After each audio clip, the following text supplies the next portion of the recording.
Bonjour mes amis, bienvenue avec Jésus pour la vie. Suivre Jésus, c'est vivre au quotidien de son amour de miséricorde.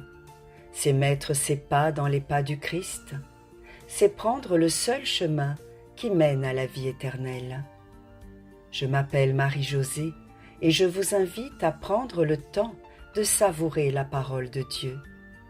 Pour cela, j'ai choisi l'un des livres de la Bible, le livre de Ben Sira le Sage. Avec foi et confiance, laissons-nous guider par ces paroles de sagesse.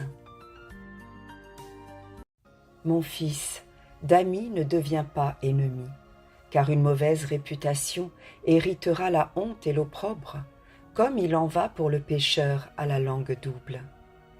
Ne te laisse pas emporter par ta passion, de peur de finir dépecé comme un bœuf.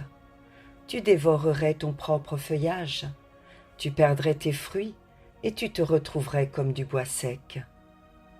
Une passion mauvaise perd celui qui la possède et fait de lui la risée de ses ennemis.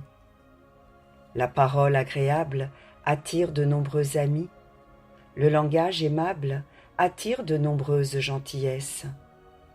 De bonnes relations, tu peux en avoir avec beaucoup de monde, mais des conseillers, n'en choisis qu'un seul entre 1000. Si tu veux acquérir un ami, acquiers-le en le mettant à l'épreuve. N'aie pas trop vite confiance en lui. Il y a celui qui est ton ami quand cela lui convient, mais qui ne reste pas avec toi au jour de ta détresse. Il y a celui qui d'ami se transforme en ennemi et qui va divulguer pour ta confusion ce qui l'oppose à toi.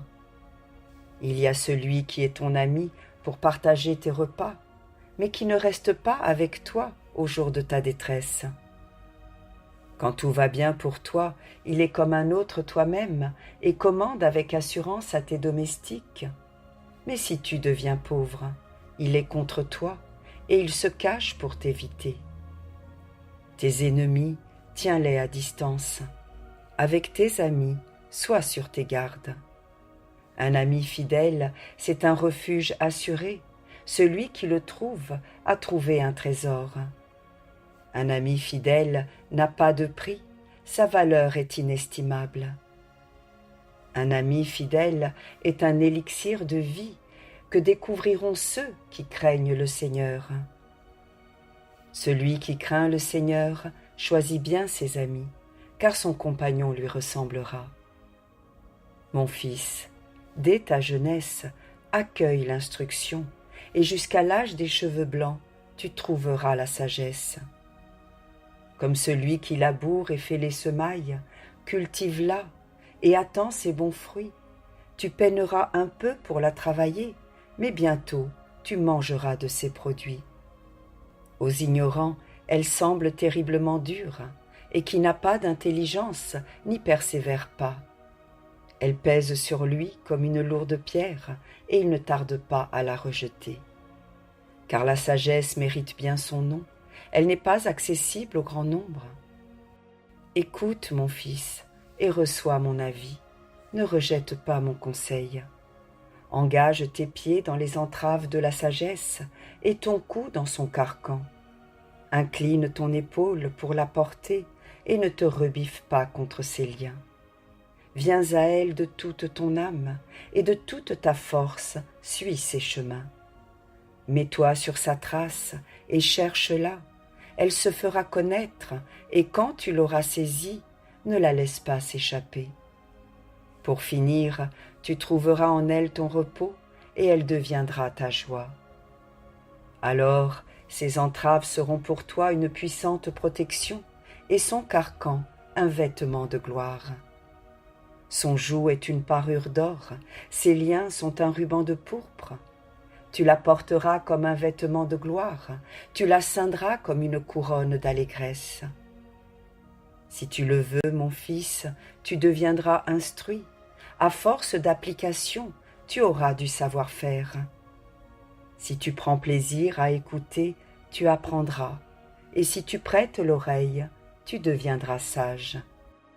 Tiens-toi dans la compagnie des anciens. Si tu trouves un sage, attache-toi à lui, Écoute volontiers tout discours qui vient de Dieu et ne néglige aucun proverbe sensé. Si tu vois quelqu'un de bon sens, cours vers lui dès le matin et que tes pieds usent le seuil de sa porte. Réfléchis aux préceptes du Seigneur, applique-toi toujours à étudier ses commandements. Lui-même affermira ton cœur et ton désir de sagesse sera comblé.